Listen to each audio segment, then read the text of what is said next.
Welcome to a new edition of the Neon Jazz interview series with Portuguese jazz pianist and composer Pedro Neves. We discussed his new 2022 trio CD called Hindrances. According to Buddhism, hindrances constitute the various obstacles that prevent peace of mind and mental clarity. On his fourth trio album, it was all inspired by an imaginary journey to a mountaintop. His musical journey started way back when he was a child. Soon he realized that within it he would feel incomparably confident, letting his creativity flow while exploring different sounds and instruments, and growing up to discover that it was when playing the piano that he could truly express himself. We get into his life and music and so much more. Enjoy. Thanks again for taking a minute out. And before we get into Hindrances, your brand new album, I'm curious how you did during COVID. How did you survive as an artist, and How did the process change you now that you got a new album, live shows are coming back, and the world's kind of waking up? I teach a lot, and during COVID I kept all my classes. I was busy doing a thing that I really like to do, and financially it was also okay because I had some support from there. But yeah, everything stopped, especially live shows. That, at least for me, that's what I enjoy most. Doing sessions with other musicians. That was bad, very bad. Although at some point during, especially summers, we had some openings and some things happened. But it was also a time for reflection and a time for study and to start new projects and start composing, having some more time and more energy to do so. So it had some good things as well. Especially for me, it was a time to slow down, which I was in need. Yeah, it certainly was. Now that you have a new album, Hindrances, it has to feel really good to be able to kind of have this new opportunity in the world to perform live. Things are opening up. How does this release feel for you overall? I'm very excited with it. My last album was released by the end of 2019, and most of my concerts from the year after were cancelled, so that was terrible as well. So the album kind of stayed in the shelf, and I'm very happy that this time I'll have the chance to play it live and to promote it and to take my music to other places. So and this is my fourth album now, and I really like the way it came out. So I'm really hopeful that I can make several concerts with it. I know it doesn't consume the artist to think about what people will get from it. I mean, it could. But I'm curious, what are you hoping the listener gets from this album? I like to tell a story, and it's not a story for a song, it's for the whole album, and I think this one does it well. And although I'm explaining a little bit what is my vision about it, I really like people to make their own movie about the music.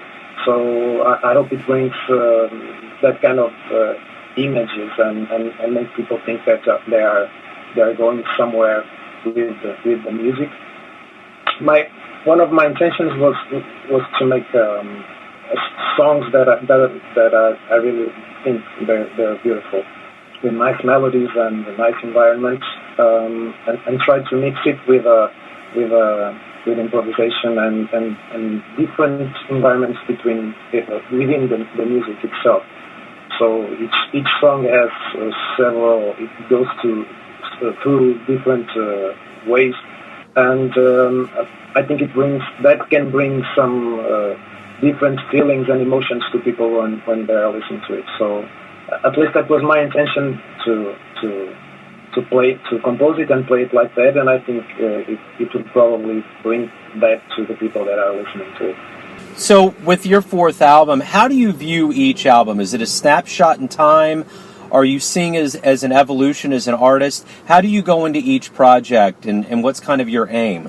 I'm always trying to be myself when composing, and that's That's the most certain thing I have. So it has to be something that I really I'm identified with. And this fourth album, it's kind of I wouldn't say a mix of the three, but I find some things that were started on the previous albums, and this album is kind of a result of the previous ones, where I like to maintain some of my identity, my characteristics, and I like to explore something new in each album. And this album has a lot of things that are new, but I think they're very well integrated with my identity. So that's probably it. So hindrances in the Buddhist faith are obstacles that prevent peace of mind. How much of the Buddhist faith goes into the way that you play and the way that you view your art and music? I think nowadays, as I told you before, we're living too fast and doing a lot of things. Especially, I think it's everywhere, but here in Portugal, for you to be a jazz musician, it's kind of hard to not, or it's hard only to be playing and living from it. So you have to do several things like teaching, which I love, but it takes me a lot of time and energy, playing in other projects, and you spend a year with no weekends, with little time, with many hours outside your home and your family, with no times for family and friends, because when they get together, you're always playing or working, and in this way, and the idea is not new. This new feeling of this new concept of meditation and mindfulness kind of help you to deal with this, and at the same time, I think it makes you think that silence and space also are very important to the music. I tried to bring a little bit of it to the music, and music is also therapy in a way. So you look for music when you're happy, when you're sad, when you feel energized, or you are feeling down, and I think this album also it's a kind of a reflection of different moods, and also something that wants to bring this peace of mind to people. So you've been playing the piano since you were a child, and I'm curious, did you always have a dream of becoming a professional musician and be where you're at today? Not really. For me, music was one of my main hobbies, and my scholar path was kind of irregular. So I started with classical music, and then I went to many different schools because they were always closing, or the schedules were not compatible with other studies. And for a while I thought I would go to economics. I went to the college. It was when I started to play professional as a musician, and I had a chance to study jazz in a more serious way on that time, and I changed, and still a little bit of doubts, but soon I realized that it was this that I wanted, and this was 20 years ago. So I'm very happy that I made that decision, and I'm very happy with the way things are going. You know, as you probably very well know, being a musician playing live shows, it leaves quite an impression on people. What was the first live show that you ever saw that really left an impression on you? Let me try to remember. But I have this show which was probably one of the first jazz shows that I've gone to. It is from a very well-known Brazilian musician, Hermeto Pascoal, which is a multi-instrumentalist, is a genius making music with several things. And he came as a trio to Portugal in a city nearby Porto. And I was taken by some of my teachers at that time, and it blew my mind to see them doing all those things at the same time with that interaction, and I think it was probably one of the first concerts that impressed me in that way. As a professional musician, you obviously have the opportunity to create something every day. But what is it that you really look forward to in the process of being a professional musician? What do you like the best about it? Well, I like to play live. I think, it's the thing that I like most. But I also enjoy very much the discovering new things, and that is kind of practicing. And recording is also very very nice if you have the time to go to the studio and try some things that weren't done before, because you have the mood and you have the right sound, or you can look for the right sound to things to work that usually you don't have those conditions. So I like very much going to studio as well, and playing it. Also like doing sessions with friends or the musicians that I play or that I have projects. It's also very appealing. So, but probably most of all, playing live is nice, and playing your music or going to a jam session or playing in a venue or whatever. As long as you have fun playing and people are having fun listening to you, I think it's one of the greatest things in life. So speaking of live and, influences that you've had on your life, if you could go get into a time machine and go back in time and see any jazz musician play live, who would you love to have caught live? I would have loved to seen Miles Davis playing. I think one of his quintet would be amazing. One of my musical heroes as well that I didn't have a chance to listen to is Bill Evans. I would have loved to see him playing. But fortunately, I've seen already several times some of my musical heroes. From the old ones, let's call it this way, probably Miles and Bill Evans would have been my choice.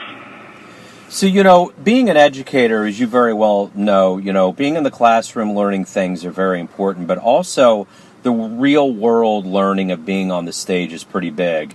What is it that you try to teach younger players that you get around? What is it that you want them to learn as you're in a live environment playing?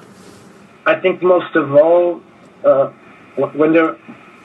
when I'm teaching and talking to them about performing, it's all about respect for themselves, the way they show their music, respect for the people that are sharing the stage with them, and respect for the people that are listening to it.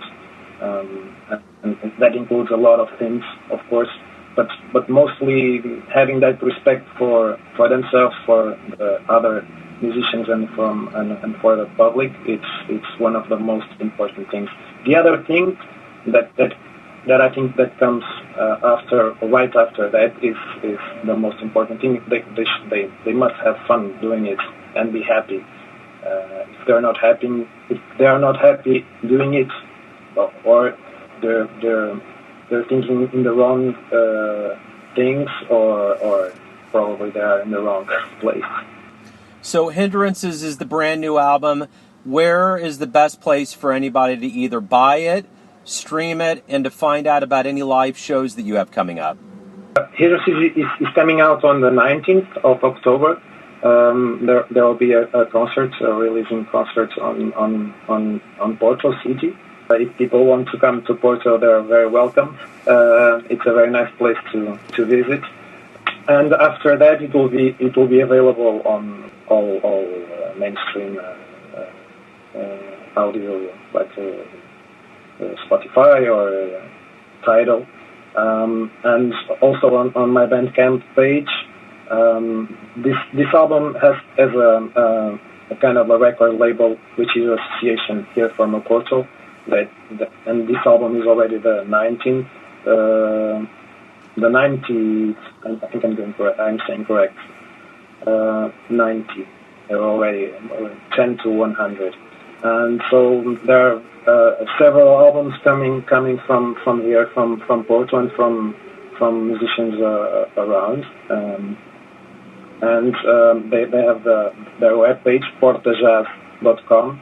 You can find all my CDs and all musicians from Portugal and even from Spain and some other countries there as well.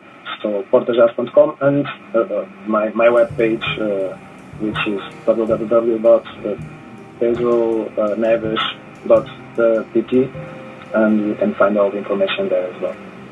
Just thinking about going to Portugal to see a live jazz show makes me smile. So that was a great visual. Please let me know if you come. I'll be very happy to meet you. Absolutely, you bet. Pedro, this has been great, man. Thank you for opening up. Good luck with the album and the live shows. I appreciate you opening up today with Neon Jazz. Thank you very much, and thank you for your work promoting jazz and good music. We all owe you very much owe you and other people that do your work. It's promoting jazz and music and bringing new music to people. Thank you for that. Thanks for listening and tuning in to another Neon Jazz interview, where we give you a bit of insight into the finest players and minds in Portugal, New York City, Kansas City, and spots all over the world, giving fans all that jazz. Thanks to Pedro for his time, music, and story. If you want to hear more interviews, go to Famous Interviews with Joe Domino in the iTunes Store. Visit neonjazz at youtube.com, and for everything Neon Jazz all the time, go to the neonjazz.blogspot.com. Until next time, enjoy the jazz, my friends.